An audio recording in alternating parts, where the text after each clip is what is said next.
fíjese que hoy vamos a hablar de un tema bien importante. Ponga mucha atención porque vamos a hablar de la enfermedad vascular cerebral. Dirá, ¿qué es eso?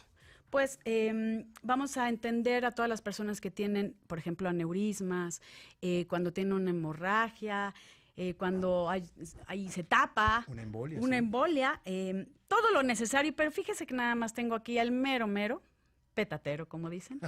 Muchas gracias. Doctor Jorge Santos, él es neurocirujano, jefe de neurocirugía del Centro Médico Nacional La Raza. Así que ya me imagino todo lo que has de ver, mi querido Jorge. Bienvenido Muchas estos gracias. micrófonos. Y es un Muchas honor gracias. compartir el micrófono contigo. Muy gentil por la invitación, estoy muy contento de estar acá. Y sí, para dar a conocer este tema que es álgido, y es un tema que causa muchas muertes en la población en general, en todo el mundo. Está fuerte. Sí, muy fuerte. Y México, no sé por qué hay un factor genético que no se ha podido determinar bien, donde hay una alta prevalencia a la enfermedad vascular cerebral. ¿Por qué? ¿Por la obesidad? Indudablemente ¿Por hay factores, efectivamente, hay factores ambientales, la hipertensión arterial, el mal estilo de vida, la obesidad. El tipo de alimento que consumimos incrementa todos estos factores de riesgo que traen hipertensión arterial y daño vascular. ¿Cuál es el más? ¿Cuál es el más común? Dices similar lo que pasa en el corazón. Efectivamente, los factores de riesgo muy similares a lo que sucede en el corazón, efectivamente. Así como en el corazón, lo que sucede más son los infartos. Sí. ¿Qué pasa en el cerebro? ¿Cuál es la razón? La principal causa de un evento vascular cerebral suele ser la oclusión de una arteria, que va a conllevar un infarto en alguna rama del cerebro. O sea, se tapa una arteria, no llega este aporte sanguíneo, que es lo que nutre nuestro cerebro, y se daña. Y se muere el tejido cerebral, que es un infarto, definitivamente. Se muere. Ahora, ojo, el tejido cerebral, estamos hablando de que es que nos maneja todo es nuestro cerebro. Sí. Es la maquinaria más importante porque es la que nos rige. Efectivamente. Y puede ser que no sé, si te dan una zona del occipital, te puedes quedar ciego. Te puede afectar la visión, efectivamente, provocar alteraciones del campo visual. Sí. Tal vez no ciego, pero sí, al menos que sea algo masivo, bilateral, sí, masivo, exacto. Pero sí, te afecta el campo visual. O sea, depende en qué parte te dé esto, que es la parte afectada. Tenemos nosotros un hemisferio que siempre es dominante, generalmente el izquierdo en la gran mayoría de la población. ¿Ah, sí? Sí, el hemisferio cerebral izquierdo. Diestros. Somos diestros, efectivamente, porque está cruzada esa información. Nuestro lenguaje suele estar en el hemisferio cerebral dominante, que en este caso, repito, en la mayoría de nosotros es el izquierdo. Pues una embolia o un infarto a nivel del hemisferio cerebral izquierdo nos puede condicionar alteraciones del lenguaje, algo que se llama afasia. Quiero hablar y no puedo. Efectivamente, eso es una afasia motora, puede haber afasias sensitivas también, donde el paciente no entiende lo que le dicen, puede nominar, puede nombrar algunos objetos, puede articular algún lenguaje, mas no comprende lo que le dicen. Entonces, es complejo todo esto, pero sí, el hemisferio izquierdo. Asociado a otras cosas también, como por ejemplo la pérdida del movimiento y o de la sensibilidad de la mitad contralateral. Si es en el lado derecho, pues el lado izquierdo es el que tiene el síntoma. Todo el mundo hemos visto, yo creo que yo lo veo muy seguido por las clínicas, pacientes hemipléjicos. Hemipléjicos es que están como paralizados, podría llamarlo así para que la gente lo comprenda mejor, de un lado del cuerpo. Y entonces es una marcha muy específica, ¿no? Y deja tú, es un costo enorme para el pobre paciente, para la sociedad y su familia. Así es. El paciente queda discapacitado y tú ayudas en eso, a que el paciente mejore. Sí, así es, con la rehabilitación. Eso te dedicas tú con la rehabilitación y lo haces muy bien. Gracias. Tan bien, pero lo mejor es que no pase. Ese es el punto. Claro. ¿Cómo hacer que no pase? Tendríamos que hablar de factores de riesgo, pero también algo que queremos que nos digas, doctor Jorge Santos, es esas señales de alarma de algo está pasando en mi cerebro y necesito actuar inmediatamente porque son horas cruciales. Así es. Tiempo es cerebro, eso ya se viene diciendo desde el año 2000, que fue el año del cerebro, que tiempo es cerebro. Mientras más tiempo pase, más riesgo de que mueran neuronas. Las neuronas requieren de mucho oxígeno. Hay síntomas, sí, por ejemplo, el arresto del lenguaje, que el paciente quiera articular palabras y no pueda, que el paciente sienta trastornos del movimiento, de la sensibilidad de la mitad del cuerpo, no bilaterales. De la mitad. De la mitad, ya sea derecha o izquierda. Rara vez son bilaterales o casi nunca, incluso pueden ser eventos de otro tipo. de crisis de histeria, que den bilaterales, la sensación en la cara, que es muy confundido por la gente. Pero estamos hablando de gente que está, entre comillas, sana, ¿ok? Entre comillas, para que pongan las antenas y dicen, oye, estoy viendo que mi mamá está moviendo menos un brazo. Exacto. O está hablando cosas raras. Exacto. O sea, eso o es lo que lo mira raro y no puede articular lenguajes, efectivamente. Ok, ¿qué otros signos? Pérdida de la conciencia súbita en caso de los aneurismas cerebrales o en caso de las hemorragias intracraneales, donde el lapso de estos síntomas son muy pequeños y pierde el estado de alerta del paciente. Cuando es un infarto, ya sea una embolia que viene de un coágulo que sale del corazón o de la propia arteria o una trombosis, da más tiempo a que el paciente empiece a experimentar esos síntomas y casi nunca pierde la conciencia. Cuando es un aneurisma roto, un dolor de cabeza intenso, súbito, el más intenso de su vida y pérdida del estado de alerta generalmente. A ver, me voy con eso una pausa. Estás hablando de un dolor de cabeza. Sí, claro.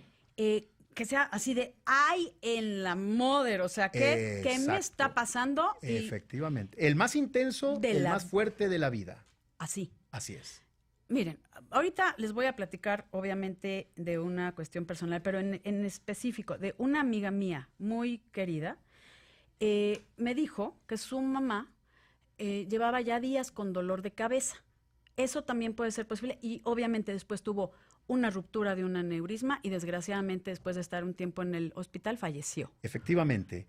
Cuando no es este dolor súbito, a veces hay un anuncio. Qué suerte que se anuncie, lo mejor es no tenerlo. Pero nos tomamos pastillas para el dolor y lo escondemos y ay, mañana se me pasará. No buscamos al médico. Exacto. Y a veces los médicos generales son los culpables. Nosotros somos los culpables también en no hacer difusión. Nuestra obligación eso es fantástico. Pero por eso estamos acá. Entonces, puede ser súbito o me está doliendo la cabeza. Cuando es una hemorragia que llamamos nosotros o una cefalea de tipo centinela. Son esos pacientes que le duele la cabeza diferente a como le ha dolido siempre o que le empieza a doler no tan súbito, no tan fuerte, pero que empieza a ser diferente a los dolores que ha tenido. Aguas, puede ser un anuncio de que semanas después, 1 o 2 semanas, se rompe el aneurisma en 40% de los casos. ¿Y se mueren en cuántos? ¿En qué porcentaje? 30% de los pacientes fallecen con la ruptura de un aneurisma in situ. Ahí. No llegan incluso a la atención médica. 30% fallecen. Entonces, ojo con esos dolores de cabeza. Y eso es lo que queremos decir aquí a toda la República. No, nosotros somos muy dados, los mexicanos, a automedicarnos. Los latinos en general, sí. También viene de Ecuador aquí mi doctor. Sí, mexicano naturalizado con orgullo. Tú ya eres más mexicano que ecuatoriano.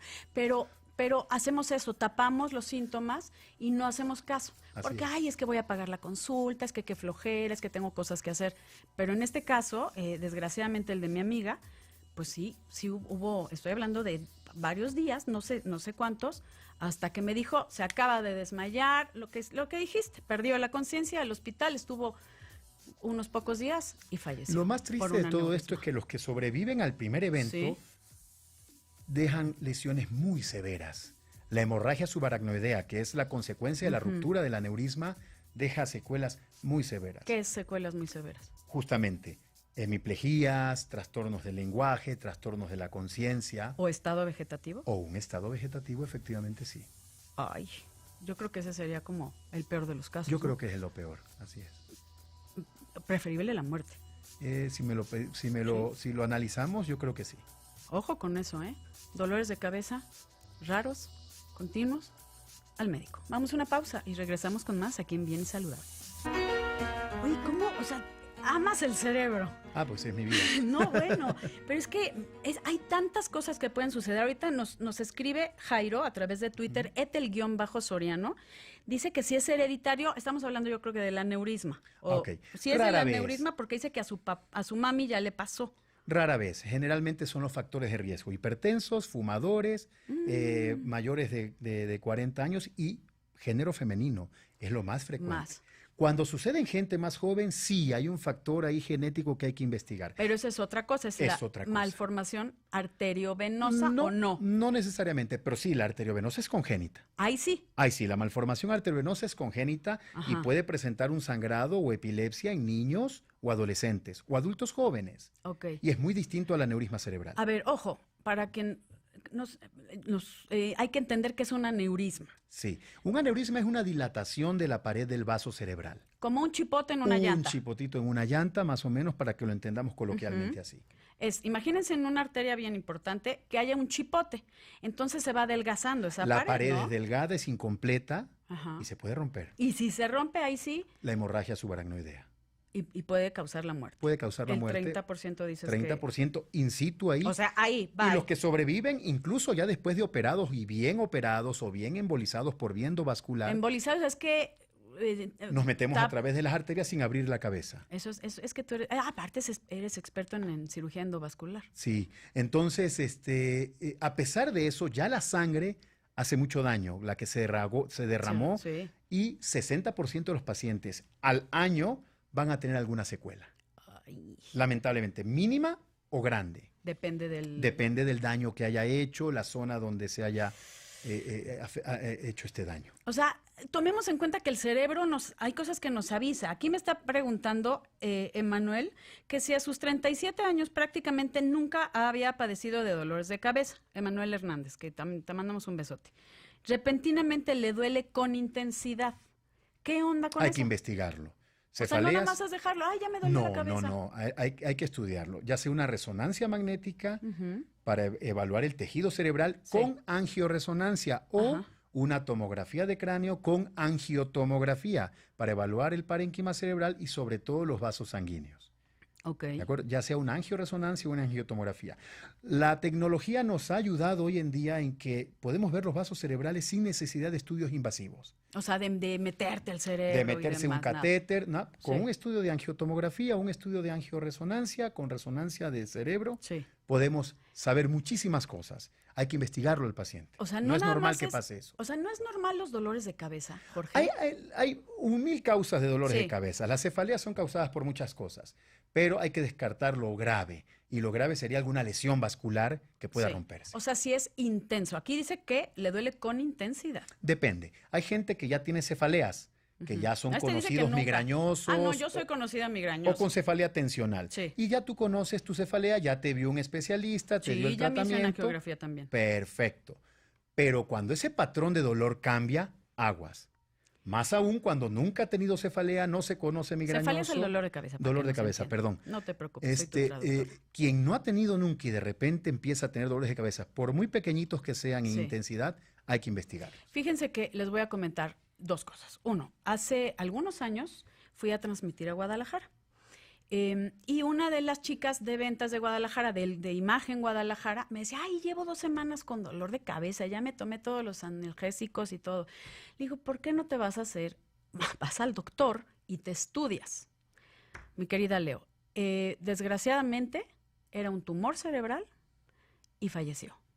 O sea, vean qué importante es el checarse. Llevaba 2 semanas tomando analgésicos para su dolor de cabeza. Sí, es muy importante. Entonces, no dejemos ¿qué? Al ahí se va. O sea, es como a la suerte.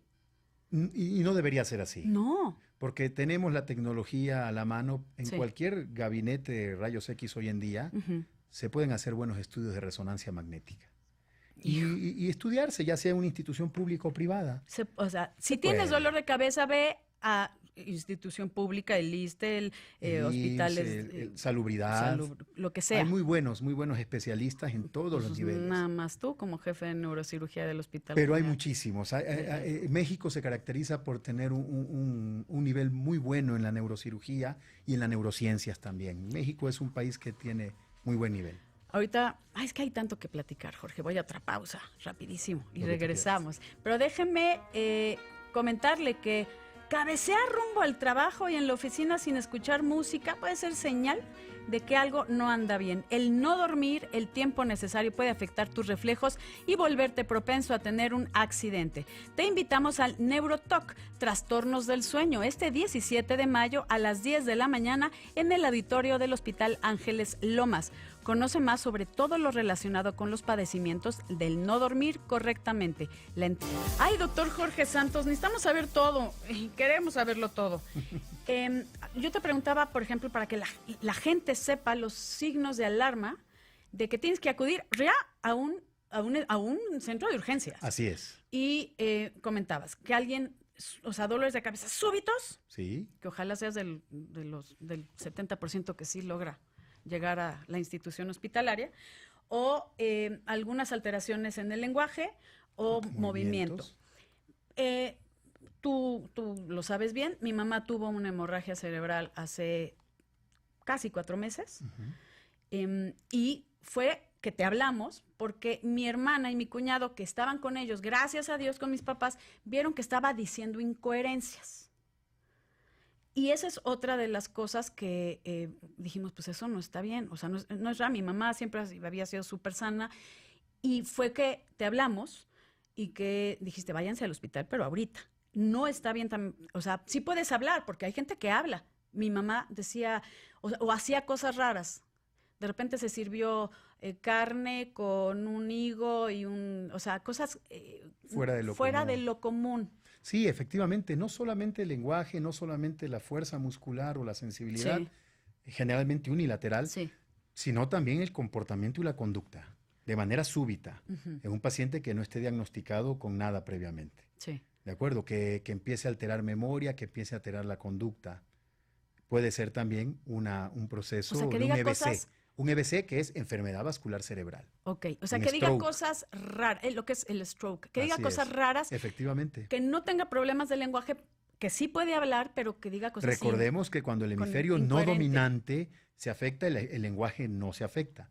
Tal vez una incapacidad para articular bien el lenguaje, pero sí, las incoherencias y esto están en otra parte del cerebro. Pero te puedo decir, oye, es que Jorge, ayer nos vimos, nos fuimos a comer y tú, pues, a ver si te estoy viendo. Hay que investigar al paciente, hay que llevarlo a un centro, una institución, sobre todo si es súbito. Ok, entonces, pueden caminar, pueden tener perfectamente su cuestión motriz, pero estar como en otro mundo. Exacto. Y dime una cosa, cuando les dices, a ver, mueve tu lengua. El familiar tiene que hacerlo, examinarlos, que sonríe el paciente, que muestre los dientes, que arrugue la frente. ¿Y eso qué tienen que ver? Puede haber una asimetría facial.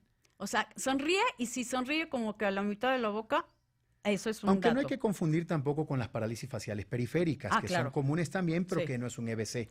¿De acuerdo? Pero sí, nadie está preparado para diagnosticar, no somos médicos todos, pero cualquier cosa extraña, con la simetría facial, con la simetría en los movimientos del cuerpo. Si levanta los brazos. Y el brazo se le cae o no puede levantarlo. Ahí. Ojo, efectivamente. O el lenguaje o el comportamiento, como habíamos conversado hace un minuto. En este caso mi mamá tenía una presión de 220, o sea, fue por una elevación de la presión. ¿Tuvo una crisis hipertensiva? Sí. Que eso es algo que me preocupa en México. Hay mucha gente hipertensa que no se adhiere a sus tratamientos. En este caso fue otra razón porque mi mamá, sí, pues no había, bueno, no voy a pasarme todo el programa hablando de esto, pero en México sí hay mucha gente hipertensa y nos preguntaban acerca del cigarro. ¿Te acuerdas que aquí es que hay más, espérenme. A mi papá, dice Pedro, a mi papá le da 3 o 4 veces dolor de cabeza intenso por semana y hasta lo tumbaba y lloraba del dolor. Imagínate eso. Desde que dejó de fumar se le quitó, hoy en día está muy bien, gracias a Dios. Qué bueno, Pedrito. El tabaco es un factor de riesgo muy importante para la presión arterial, para hacer hipertensión arterial y para el daño arterial, para provocar aterosclerosis en las arterias tanto cerebrales, coronarias, del fondo de ojo, de la retina. Es dañino, muy dañino el tabaco. El tabaco hay que dejarlo.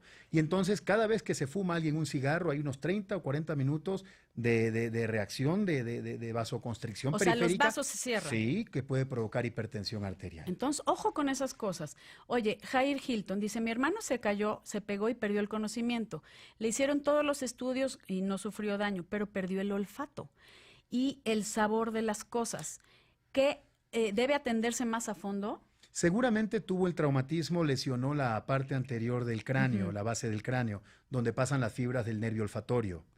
Y sí, se pierde el olfato y por ende el gusto, sí. A veces es irreversible, generalmente es irreversible. Oye, me está diciendo que, muchas gracias, súper el programa con el doctor Santos, que te invite para hablar de neuralgia del trigémino. ¿Cómo no? Claro, cuando quieran. Tema, sí lo tenemos que hablar. Oye, aquí me dice Reinaldo Canales, me preocupan muchos políticos. Si decir incoherencias es señal de peligro. No, bueno, yo creo que más bien ya es una forma de ser. Exactamente. Aquí lo importante es de que si hay dolores de cabeza, para ya resumir, porque ya nos vamos. A ver, tú dime los síntomas para la gente que está sintonizándonos. Síntomas de alarma donde tienen que ir ya a un centro de urgencias. Cefalea súbita, como nunca antes se haya tenido un dolor de cabeza así, trastornos del lenguaje, trastornos de la conciencia, que el paciente se duerma, que no responda, del movimiento generalmente unilateral. Okay. Y de la sensibilidad. Incoherencias. Súbitas. Sí, sí, efectivamente. Que no sea, o sea, no estamos si es embólico el asunto o es trombótico, tiene muchas posibilidades de recuperarse. Okay. O si es hemorrágico, de hacer una cirugía de urgencia. A ver, rapidísimo me tienes que contestar. El doctor Carlos Cruz, ¿qué tan avanzada la terapia endovascular en México? Pues está aquí el maestro de la terapia endovascular. Es, bueno, muy avanzada. ¿Qué les puedo decir? La eminencia. Muchas gracias. ¿Es en serio? No, en muchas instituciones, en el Instituto Nacional de Neurología y Neurocirugía, en el ISSSTE también, en el López Mateos, en La Raza, en el Hospital Juárez de México, que son instituciones públicas. Sí. Hay centros de excelencia de terapia endovascular neurológica. Bueno, el doctor, ni qué decir en los privados. Desde la pierna, ojo eso, imagínense, desde la pierna hasta el cerebro, le embolizó a mi mamá un aneurisma. Del tope de la arteria basilar. Del tope de una arteria que si se tronaba, se moría. Imagínense. No, es un artesano. Verlo trabajar es un privilegio. Gracias, doctor. Para servirles, para servirte. Gracias, un placer. Gracias, doctor Jorge Santos. Tenemos